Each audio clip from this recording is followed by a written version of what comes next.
नमस्कार, बहुत स्वागत है आपका। आप देख रहे हैं ET नाउ स्वदेश में। हूं अनीता। आइए रुक करते हैं स्वदेश आर का। और सबसे पहले एक बड़ी खबर। जी हां, रेलवे अग्निवीरों के लिए अपनी नौकरियों के दरवाजे खोलने जा रहा है। ET नाउ स्वदेश को मिली एक्सक्लूसिव जानकारी के मुताबिक रेल मंत्रालय ने अपनी कुछ कैटेगरी की नौकरियों में अग्निवीरों को रिजर्वेशन और छूट देने का फैसला किया है।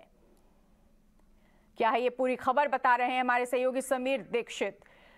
तो फिलहाल ये बड़ी खबर है। अग्निवीरों को लेकर के जितना ज्यादा हंगामा हुआ था, उनके भविष्य को लेकर के जिस तरह के सवाल उठाए गए थे, अब उसी भविष्य को संवारने का काम रेलवे करेगा, क्योंकि रेलवे अब इन्हीं अग्निवीरों के लिए नौकरियों का दरवाजा खोलने जा रहा है। रेलवे में अग्निवीरों को ये तोहफा मिलने वाला है, उन्हें नौकरी मिलने वाली है। बड़ी संख्या में उन्हें फिलहाल रेलवे नौकरी देने जा रहा है। और आपको बता दें कि पहले बैच को आयु सीमा से भी छूट मिलेगी। अग्निवीरों की 3 साल की छूट रहेगी। अगर वो रेलवे में नौकरी करते हैं तो जो पहला बैच होगा, जो पहला बैच इस नौकरी को प्राप्त करने वाला होगा, उन्हें ये छूट मिलेगी। और रेलवे का अग्निवीरों को तोहफा मिला है। जी हां, लेवल 1 और लेवल 2 और नॉन गैजेट पदों में तवज्जो मिलेगी उन्हें। सेना में 4 साल पूरा करने वाले अग्निवीरों को फायदा मिलेगा। नॉन गैजेटेड पदों की सीधी भर्ती में लेवल 1 नौकरियों में 10% का रिजर्वेशन मिलेगा। लेवल 2 की नौकरियों में 5% रिजर्वेशन मिलेगा। अग्निवीरों को फिजिकल टेस्ट से भी छूट दी जाएगी। देखिए, ये बड़ी खबर है। अग्निवीरों को फिजिकल टेस्ट रेलवे में नहीं देना पड़ेगा। अग्निवीरों के पहले बैच को आयु सीमा में 5 साल की छूट होगी। बाद के बैचेस के अग्निवीरों को उम्र सीमा में 3 साल की छूट मिलेगी। और आपको बता दें, SC, ST, OBC और EWS की उम्र सीमा अलग से निर्धारित की जाएगी। अप्लाई करने के लिए 250 रुपए ही फीस देनी होगी। फीस भी कम, रेलवे बड़ी सौगात देने जा रही है। कई तरह की छूट अग्निवीरों को, यानी 4 साल नौकरी करने के बाद सेना में अग्निवीर अब रेलवे की नौकरी प्राप्त कर सकेंगे। बड़ी खबर।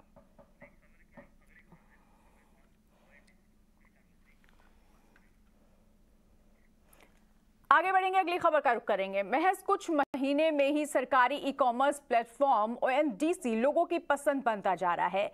जनवरी महीने में इस प्लेटफॉर्म में 800 मर्चेंट्स जुड़े थे, लेकिन अब इनकी तादाद 36,000 से ज्यादा हो गई है। सरकार इसके एक्सपेंशन के साथ साथ दूसरे ई-कॉमर्स प्लेयर्स को भी इस इकोसिस्टम का हिस्सा बनाए रखने पर जोर दे रही है, ताकि ग्राहकों को बेहतर सुविधाएं मिल सके। ONDC को लेकर क्या है सरकार का विजन, बता रहे हैं हमारे सहयोगी समीर दीक्षित। जी समीर, जानना चाहेंगे ONDC को लेकर सरकार का विजन क्या है? हाल के समय में ONDC ज़बरदस्त सुर्खियों में छाया रहा। वजह यह है कि जो अन्य ई-कॉमर्स प्लेयर हैं, मसलन अमेजन, फ्लिपकार्ट, उसके मुकाबले शॉपिंग करना ONDC पे सस्ता पड़ता है, कमीशन वैल्यू यहाँ पर कम है। यही नहीं, जो फूड एग्रीगेटर ऐप्स हैं, मसलन स्विगी, जोमेटो, अगर आप वहाँ से फूड ऑर्डर करते हैं और ONDC में काफ़ी उसमें पैसे का अंतर है, ONDC सस्ता पड़ता है। और इसको लेकर के ये भी सवाल उठने शुरू हो गए कि क्या ONDC धीरे धीरे ये जो दिग्गज ई-कॉमर्स प्लेयर हैं, इनको कॉम्पिटिशन में पीछे छोड़ देगा, एक मोनोपोली की डायरेक्शन में तो नहीं जा रहा है। ऐसे कई सवाल और कई शंकाओं के बीच में सरकार ने ये स्थिति स्पष्ट करी है कि ONDC एक डिजिटल इंफ्रास्ट्रक्चर है जो समाज के हर वर्ग के लिए है, और इसकी कोशिश ये है कि बेटर डिजिटल सर्विस मुहैया कराया जाए। ई कॉमर्स स्पेस में, इस पूरे सेक्टर में हेल्दी कंपटीशन बरकरार रहे, इसको लेकर के भी सरकार पूरी तरीके से सतर्क है। ये बताया गया कि ONDC दरअसल इस पूरे स्पेस में एक हेल्दी कंपटीशन बनाए रखेगा, और ONDC किसी के कंपटीशन के लिए नहीं है। ऐसा नहीं है कि वो अन्य ई-कॉमर्स प्लेयर को पीछे छोड़ने या उसको खत्म करने के लिए ONDC का दायरा बढ़ाया जा रहा है या बढ़ेगा। तो ONDC के मसले पर सरकार ने स्थिति स्पष्ट करते हुए कहा कि ONDC की मौजूदगी डिजिटल सर्विस को और बेहतर बनाएगी। यही नहीं, जो छोटे छोटे शहरों में भी जो लोग अपनी सर्विसेज या माल बेचना चाहते हैं, उनके लिए बेहतर प्लेटफॉर्म मुहैया कराएंगे। ONDC के साथ में अभी सरकार ने बताया कि ये ज़रूर है कि जब शुरुआत हुई थी और अब मई के महीने में लगातार आंकड़े बढ़ते जा रहे हैं, मर्चेंट बड़ी संख्या में साथ आ गए हैं। आंकड़ों के लिहाज से अगर आपको बता दें तो जनवरी से लेकर के मई तक में जो रफ्तार है वो ज़बरदस्त रही है। अभी ONDC प्लेटफॉर्म पे 36,000 से ज़्यादा मर्चेंट हैं। तकरीबन 236 शहरों में ये मर्चेंट रजिस्टर्ड है जो ओएनडीसी के साथ में है, और जो ट्रांजैक्शन पर डे है वो 15 से 20 हज़ार होता है। ये ट्रांजैक्शन इसी साल के अंत में दिसंबर 2023 तक 1 लाख का आंकड़ा पार कर सकता है।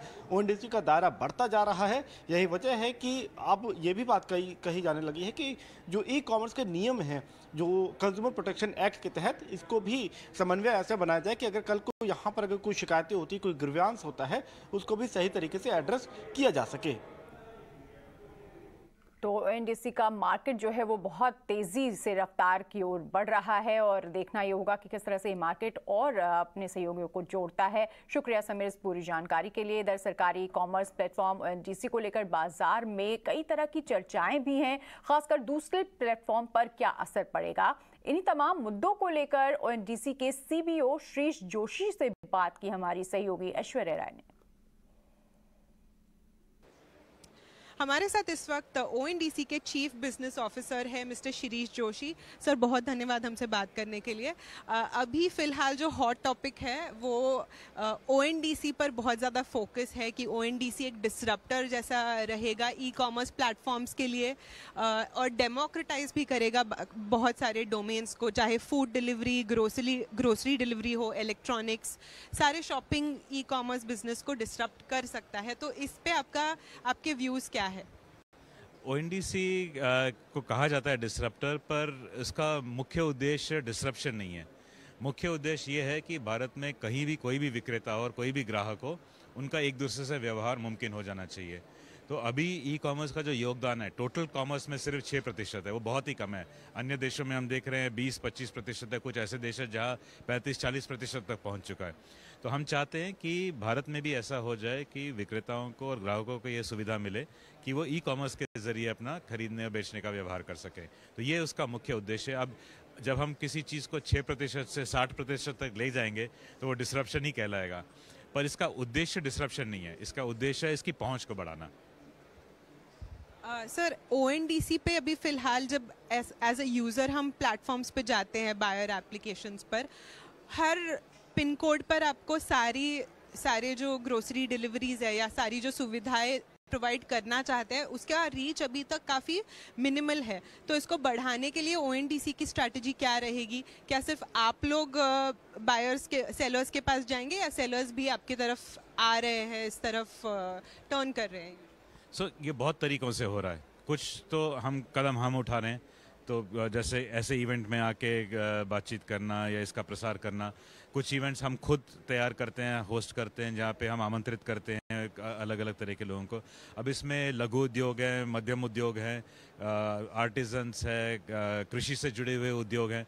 तो हर तरह के उद्योग जो किसी तरह का उत्पाद बनाते हैं या किसी तरह की सर्विस बनाते हैं, उनके लिए एक माध्यम बन सकता है। अब यही तरीका कुछ हम करते हैं, कुछ इंडस्ट्री एसोसिएशंस करती हैं, जैसे रिटेलर एसोसिएशन है, उनके थ्रू हम करते हैं। कुछ फंडिंग ऑर्गेनाइजेशंस हैं जैसे सिडबी या नाबार्ड हैं, उनके थ्रू हम करते हैं। तो बहुत सारी संस्थाएं हैं जो मदद कर रही है हमको हमारी आवाज़ और हमारे ये कॉन्सेप्ट को पहुंचाने के लिए, और वो हमारी पहली शुरुआत है। पर यह उम्मीद रखते हैं कि जो अंत तक जो ये बात पहुंचेगी वो सारे सिर्फ हमारे श्रम से नहीं होगा, बहुत सारी संस्थाएं इसमें जुड़ के अपना अपना योगदान देंगी।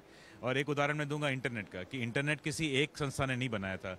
कुछ इंटरनेट पे जो सुविधाएं हैं उसकी वजह से बड़ा लोगों को यूट्यूब देखना था, लोगों को सोशल मीडिया करनी थी, तो उन्होंने उसके लिए इंटरनेट इस्तेमाल किया।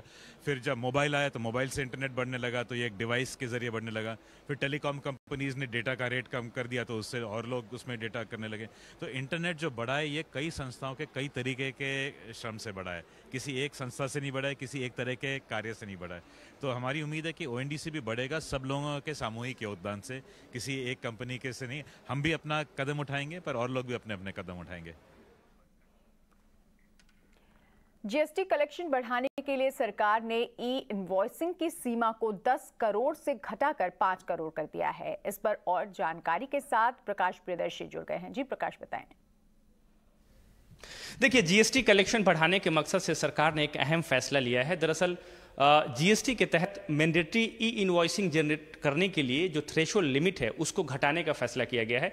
थ्रेशोल्ड लिमिट को अब 10 करोड़ रुपए से घटाकर 5 करोड़ रुपए कर दिया गया है। इसका मतलब यह है कि वो सारे बिजनेसेस जिनका टर्नओवर अब 5 करोड़ रुपए या उससे ज़्यादा है, उन्हें आवश्यक रूप से ई इनवॉइस जनरेट करना होगा। इससे संबंधित जो नोटिफिकेशन है वो वित्त मंत्रालय ने जारी कर दिया है और जीएसटी काउंसिल की रिकमेंडेशन के बाद ही, जीएसटी काउंसिल के फैसले के बाद ही ये नोटिफिकेशन जो है वो वित्त मंत्रालय ने जारी किया है। इसका मतलब यह है कि इसके जरिए सरकार की कोशिश ये है कि जो रेवेन्यू लीकेज है जीएसटी के तहत उसको कंट्रोल किया जाए, जो कंप्लायंस है उसमें तेजी आए और साथ ही साथ ज़्यादा से ज़्यादा जो बिजनेसेस हैं वो जीएसटी के दायरे में आए, ये इसका मकसद है।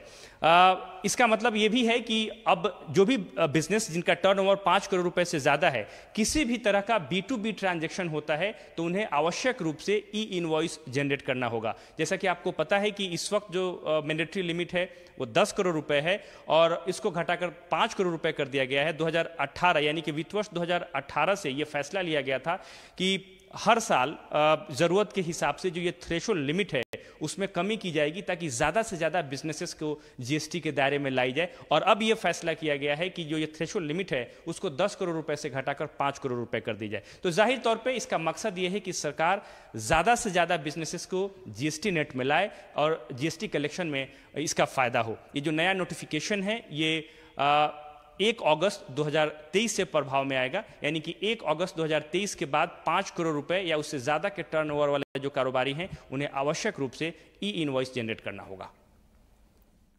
शुक्रिया प्रकाश इस पूरी जानकारी के लिए। आगे बढ़ेंगे। मिलेनियल्स में म्यूचुअल फंड निवेश का क्रेज बढ़ गया है। पिछले 5 सालों में कैसे रहा मिलेनियल्स इन्वेस्टर्स के निवेश का ट्रेंड, बताने के लिए मौजूद हैं शरद दुबे। जी शरद, बताएं। जी बिल्कुल, मिलेनियल इन्वेस्टर्स की पिछले 5 साल में कैसी रही है investment pattern mutual fund industry में, उसको लेके हम बात करने वाले हैं। ये कैब्स की रिपोर्ट आई है और लगभग 85 लाख नए इन्वेस्टर्स जो मिलेनियल सेगमेंट में वो जुड़े हैं इस सेगमेंट में। लेकिन याद रखिए मिलेनियल सेगमेंट होता क्या है, जो लोग 80s में बॉर्न होते हैं, अर्ली 80s में या मिड 90s में, उन्हें मिलेनियल का जो है टर्म दिया गया है। और इसके अलावा इम्पॉर्टेंट बात यह है कि ये जो है ऑलमोस्ट 54% नए शेयर के जो है भागीदार है। 30% मिलेनियल्स फीमेल इन्वेस्टर्स हैं म्यूचुअल फंड इंडस्ट्री में। लेकिन एक जो कह सकते हैं स्क्यू, जो 85% जो कंट्रीब्यूशन है वो सिर्फ आपका tier 1 tier 2 cities urban location से देखने मिल रही है। अब आप देखिए ये ग्रोथ कैसे हो रहा है। नए इन्वेस्टर्स मिलेनियल्स FY19 से FY21 तक मैसिव ग्रोथ देखने मिला। हालांकि थोड़ी सी प्लेटो ज़रूर हुई है FY22 और FY23 का आंकड़ों को लेके। लेकिन ये इंटरेस्ट आया क्यों म्यूचुअल फंड इंडस्ट्री में मिलेनियल इन्वेस्टर्स का? सबसे पहला बात है कि पैंडमिक पीरियड में बड़ी इंटरेस्ट आई है। इसके अलावा अगर FY23 की वॉलेटिलिटी और अनसर्टेनिटी देखें तभी भी निवेशक जो है बने हुए मिलेनियल इन्वेस्टर्स और आगे जाते हुए भी कॉन्फिडेंस दिखा रहे हैं म्यूचुअल फंड इंडस्ट्री में। ऑफ कोर्स डिजिटल अडॉप्शन वो भी एक बहुत इंपॉर्टेंट ट्रिगर रहा है। देखा जाएगा ब्रेकअप के तो इन्वेस्टमेंट कैसे हुआ, तो लमसम का लगभग 30% हुआ है और SIP की बात करें तो लगभग 70% का हुआ है। लेकिन एक और इम्पॉर्टेंट आंकड़ा है जिस पे हम फोकस करेंगे, जहाँ पे मिलेनियल्स को शेयर जो percentage in total SIP registrations उसको देखते हैं वो आंकड़े को। और वो आंकड़े में देखें तो FY19, 20, 21 में जो है एक टाइप से लिनियर ग्रोथ रहा है 19 से लेकर 26% तक। पर आप जो जंप देख रहे हैं FY22 और FY23 में वो भी अभी मेंटेन्ड है, 30% के ऊपर है। तो ओवरऑल आप कह सकते हैं कि मिलेनियल इन्वेस्टर्स बहुत स्ट्रांग हैं और बहुत अच्छी सपोर्ट कर रहे हैं म्यूचुअल फंड इंडस्ट्री को। शुक्रिया शरद इस जानकारी के लिए। आगे बढ़ेंगे। मार्च में नया रिकॉर्ड बनाने के बाद अप्रैल में SIP निवेश में कमी आई है। इस पर ज्यादा जानकारी के साथ शरद हमारे साथ जुड़ गए। जी शरद, बताएं। जी बिल्कुल, SIP के आंकड़े आए अप्रैल महीने में और यहाँ पे देखेंगे कि मंथ ऑन मंथ बेसिस पे गिरावट SIP का देखने मिला और 2 मंथ लोज पे जो है SIPs के आंकड़े देखने मिले हैं। अगर बात करते हैं ओवरऑल फ्लोज की तो मल्टी ईयर हाई लेवल्स पे है। अब ये इसलिए है क्योंकि बहुत स्ट्रॉन्ग इनफ्लोज जो है आपको फिक्स्ड इनकम सिक्योरिटीज़ में देखने मिले थे। लेकिन अगर देखा जाए इक्विटी इनफ्लोज का, उसमें थोड़ी दबाव आई है, 5 मंथ लो पे आया है। अब ऑफकोर्स वॉलेटिलिटी देखने मिली थी अप्रैल के मंथ में शेयर बाज़ार में, तो इसके कारण ये इम्पैक्ट फ्लोज में भी दिखा है। अगर AUM की बात करें तो इक्विटी सेगमेंट की जो AUM है ऑल टाइम हाई पे है, लगभग 16 लाख करोड़ का। वही अगर टोटल AUM की बात करें तो वो भी ऑलमोस्ट 41 लाख करोड़ के ऊपर पे ऑल टाइम हाई पे चल रही है। इक्विटी सेगमेंट में लगातार 26 स्ट्रेट मंथ इन्फ्लोज देखने मिला है। और अगर हम बात करें NFOs की तो लगभग 1800 करोड़ का जो है NFOs ऐड हुए हैं, 9 स्कीम लॉन्च हुए अप्रैल के महीने में। अब बात करते हैं डिटेल्स में तो यहाँ पे देखेंगे 60,000 करोड़ के ऊपर का इन्फ्लोज आपको लिक्विड फंड्स में देखने मिला है। और ये ultra short money market fund में भी बहुत तेज़ी देखने मिली है फंड्स की। अब ये इसलिए हुई है क्योंकि ब्याज दर पॉज हुए हैं और कॉर्पोरेट बाइंग जो है इन सिक्योरिटीज़ में देखने मिली है। अगर इक्विटी सेगमेंट की बात करें तो सारे सेगमेंट्स में इन्फ्लोज ही आए हैं सिवाय कॉन्ट्रा फंड के, और स्ट्रॉन्ग इन्फ्लो आपको देखने मिला है स्मॉल कैप और मिड कैप दोनों फंड्स में। पिछले 3 महीने से ये ट्रेंड जो है हमने पकड़ा है आपके लिए। और आखिरी में रहेगा आर्बिट्राज फंड्स जहाँ पे बाइंग देखने मिल रही है। शुक्रिया शरद इस जानकारी के लिए। आगे बढ़ते हैं और अब बात करते हैं सुप्रीम कोर्ट की तरफ से महाराष्ट्र की एकनाथ शिंदे सरकार को मिली संजीवनी की। जी हां, सुप्रीम कोर्ट की संविधान पीठ ने महाराष्ट्र में बीते साल हुई शिवसेना की बगावत पर अपना फैसला सुनाया, जिसके बाद एकनाथ शिंदे की सरकार बच गई है। सुप्रीम कोर्ट ने अपने फैसले में कहा कि उद्धव ठाकरे ने फ्लोर टेस्ट का सामना नहीं किया, उन्होंने अपनी मर्जी से इस्तीफा दिया था। ऐसे में कोर्ट ना तो इस्तीफा को रद्द कर सकता है और ना ही पुरानी सरकार को बहाल कर सकता है।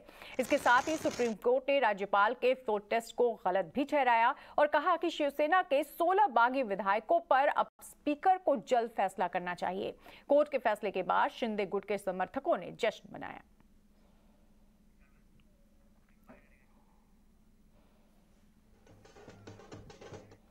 और वहीं सुप्रीम कोर्ट के फैसले पर उद्धव ठाकरे ने कहा कि पूर्व राज्यपाल ने वो सब किया जो गलत था। वहीं फ्लोर टेस्ट से पहले इस्तीफा देने के सवाल पर उद्धव ने कहा कि अगर इस्तीफा नहीं देता तो गद्दार लोगों के साथ कैसे सरकार चलाता। उद्धव ने महाराष्ट्र के सीएम और डिप्टी सीएम से नैतिकता के आधार पर इस्तीफा देने की मांग की। लड़ाई तो आज शुरुआत हो गई है। मैंने जैसे अभी आपको कहा, जब हम अंदर बात कर रहे थे तो एक ज्यादा शुभ शकुन असं म्हणतो कि इतने दिनों से हमारी लड़ाई चल रही थी सर्वोच्च न्यायालय में, आज आप भी आ गए और वो निर्णय भी आ गया। इस देश में अब प्रजातंत्र, उसकी रक्षा करना हमारा काम है। जैसे सर्वोच्च न्यायालय ने कहा कि अगर मैं रिजाइन नहीं करता, मैं इस्तीफा नहीं देता तो शायद मैं वापस मुख्यमंत्री बन जाता। मैं मेरे लिए नहीं लड़ रहा हूँ, मेरी लड़ाई जनता के लिए है, मेरे देश के लिए, मेरे राज्य के लिए है। और भले हम इसके पहले राजनीति में विवाद तो होते रहते हैं, लेकिन एक मत तो हमारा हो गया है कि इस देश को हमें बचाना है, संविधान को बचाया है। ये जो अपने देश को फिर से एक बार गुलाम बनाना चाहते हैं, उनको घर भेजेंगे और मुझे पक्का भरोसा है पूरी जनता हमारा इंतजार कर रही है। वहीं उद्धव ठाकरे के बयान के बाद सीएम एकनाथ शिंदे और डिप्टी सीएम फडणवीस ने पलटवार किया है। उन्होंने कहा है कि जो लोग सुप्रीम कोर्ट के फैसले पर अटकलें लगाते हुए हमारी सरकार के गिरने की बात कह रहे थे, उन्हें जवाब मिल गया है। सुप्रीम कोर्ट ने महाविकास अघाड़ी के मंसूबों पर पानी फेर दिया है। आज आखिर में सत्यमेव जयते कहते, सत्य का विजय हुआ है और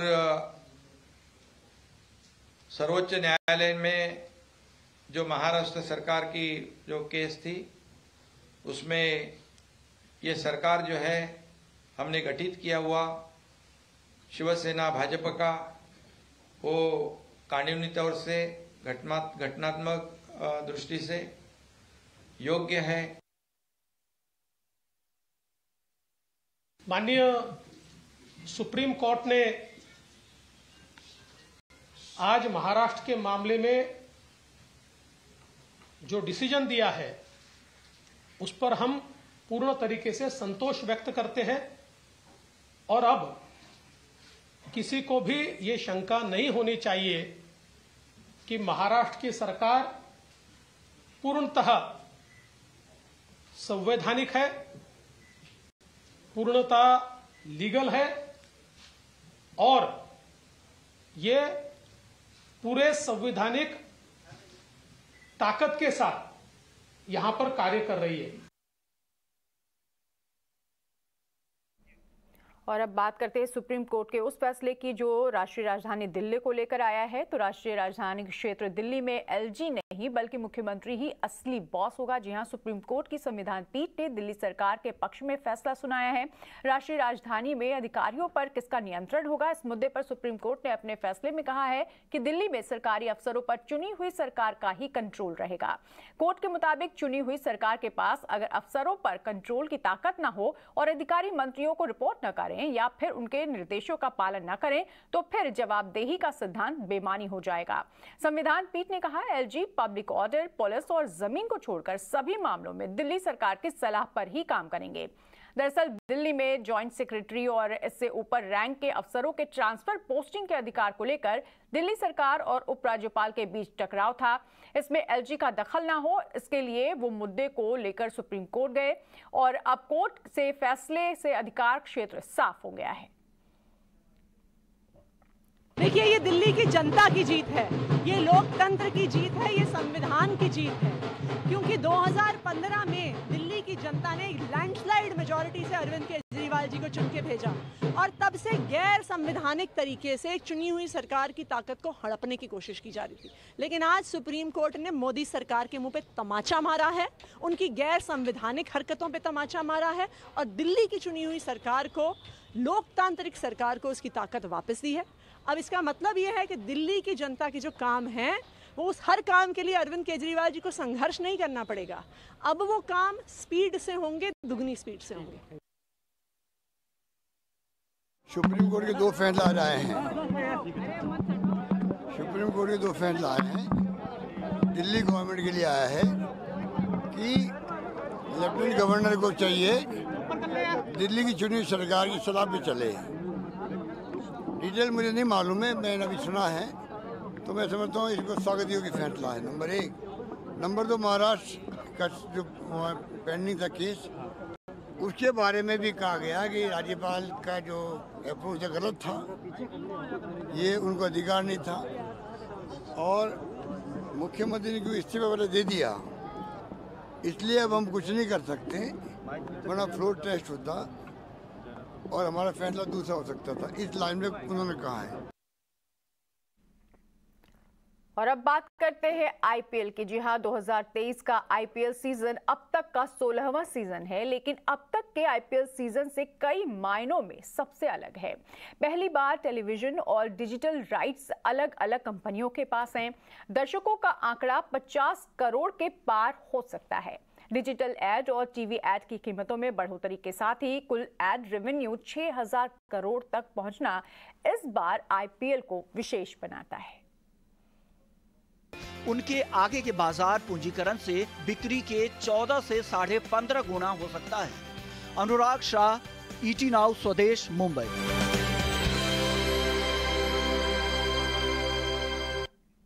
और अब बात पाकिस्तान के सुप्रीम कोर्ट से इमरान खान को मिली राहत की। पाकिस्तान के सुप्रीम कोर्ट ने पूर्व प्रधानमंत्री इमरान खान की गिरफ्तारी को अवैध करार देते हुए उन्हें तुरंत रिहा करने के आदेश दिए हैं।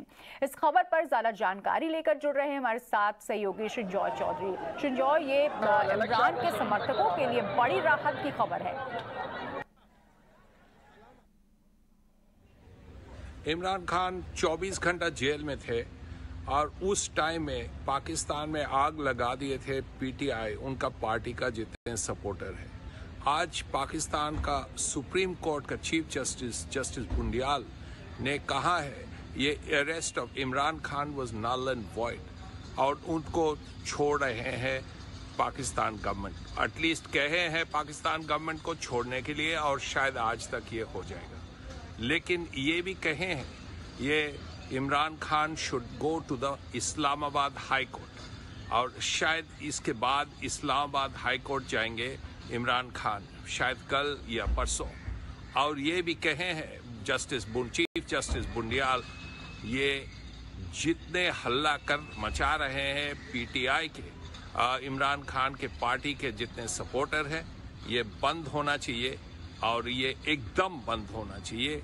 चीफ जस्टिस साहब ने कहे हैं वो देखने पड़ेगा जिस लेवल का वायलेंस अभी हुआ है 24 घंटा में, ये अभी चलेगा, ये सचमुच बंद होगा इमरान खान का रिलीज के बाद। इसी के साथ इस बुलेटिन में फिलहाल इतना ही। ईटी नाउ स्वदेश पर खबरों का सिलसिला लगातार जारी है। फिलहाल दीजिए इजाजत, नमस्कार।